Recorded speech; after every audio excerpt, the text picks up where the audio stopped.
Welcome back, my friends, podcast fans, Quest for You listeners. So happy you're here. Thank you for joining me. It's episode 140. This morning I meditated, and not all my meditation sessions are good. Sometimes all I can think about is my day ahead, tasks that I have to do, and how to best plan and organize everything. Other times, strange things go through my mind and I'm unable to let go. Weird things from the past or people that I haven't thought about in a long time. But today is a good meditation day, and I want to tell you about it. Partially, I want to share the story of what happened because it's so strong and still on my mind many hours later. And I'm thinking you might like it. But I also want to use the story to illustrate to you how diverse meditation can be. Many hear the word meditation and cringe. And maybe you have listened to all the episodes I recorded on meditation and you still cringe.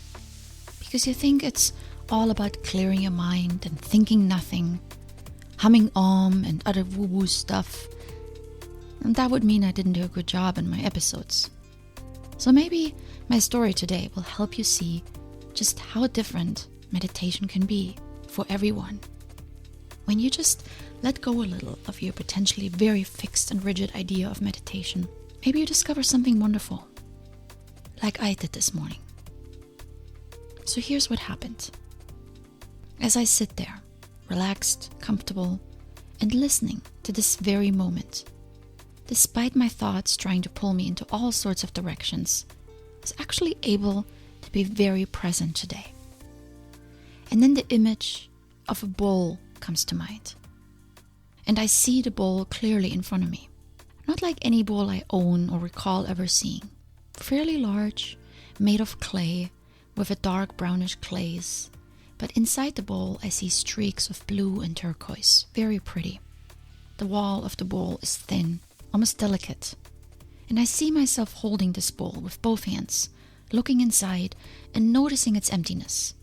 Admiring the earthy colors and the bowl's interior.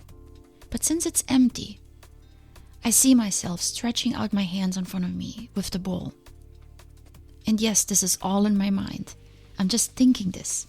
And I'm not making this up so I can give you an entertaining podcast episode. I truly saw this in my mind today. So I'm reaching out with my bowl in a gesture of fill me up, like a child asking for food. Give me something into my bowl, but nothing comes. Instead, a thought comes to mind. It's your bowl, you need to fill it up. And in this moment, I'm bringing the bowl back into my lap and look at it. A little disappointed because I didn't get anything into my bowl. But the thought begins to sink in. The bowl represents my life.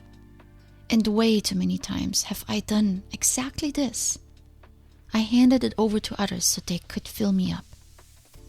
The partners so they could give me the love and attention I so craved. To friends so they could give me the advice and the entertainment I longed for. To my jobs so they could fill me, educate me, and promote me as their next CEO. To books, podcasts, articles, classes so they could give me the exact knowledge I needed and at times the distraction. In an instant, this morning, with this image of the bowl, I realized it's all on me. It's not on other people and circumstances to fill my voids. It's my responsibility to fill myself up. Since this morning, I've been thinking about what this means. And the more I think about it, the more I believe that this image of the bowl was a powerful one. And it came at the right time. Because I've been feeling down lately. You probably heard it from some of my episodes. Maybe Christmas was too lonely for me. And maybe because it was Christmas. And it's a gloomy time for me in general. It's too difficult to pinpoint, but I've been feeling more sorry for myself than I normally do. And I've been holding out the bowl, hoping someone would put something in. Some sympathy, some distraction, some hand-holding and some useful advice, a magic solution, an amazing opportunity, love and recognition, and more. And none of this happened. Instead, I started to realize it myself a few days ago. Remember the episode where I told you I was going salsa dancing? That week, I began to grasp it. I need to do the work.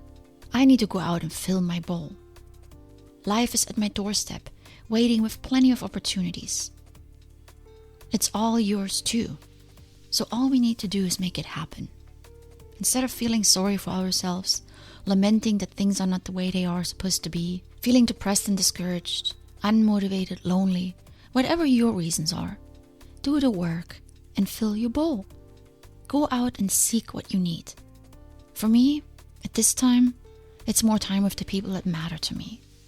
They won't knock my door down. They are respectful. I told everyone I wanted time to think. I needed time to work on my podcast, so they gave me that time. But guess what? As soon as I reached out to one friend and went salsa dancing, it's like I opened the faucet. Another friend invited me over and we had a nice long chat. Yet another friend followed up on a coffee invitation I had proposed many weeks ago. And things are falling into place. But first, you have to take the step and fill your bowl.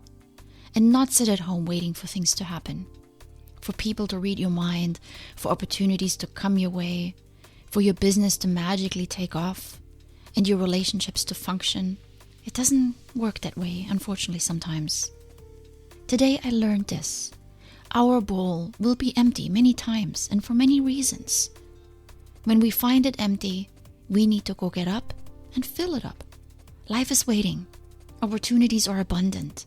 People are ready to help us. But we have to take the first step, as hard as that may be for some of you, especially with the things that make us uncomfortable. But life has shown me over and over again that it works that way. You can use other images if the bowl doesn't resonate with you. As we so often say, get the ball rolling, get momentum going, start moving, get your feet wet, get out of your rut. That's what I learned today. Not that I didn't know this already, but it was a nice reminder, wrapped up in a beautiful image. The power of stillness. When you just allow your mind to become quiet, answers will come. I know I say this often, but today I was able to give you a life example, fresh from my own experience. This and even better things will happen when you become present. The answers you need most will come to you. So give it a try. Find your bowl, find your answers, the ones that you need most at this very moment, by simply allowing some quiet time. And you don't have to call it meditation if that makes you cringe. Much love.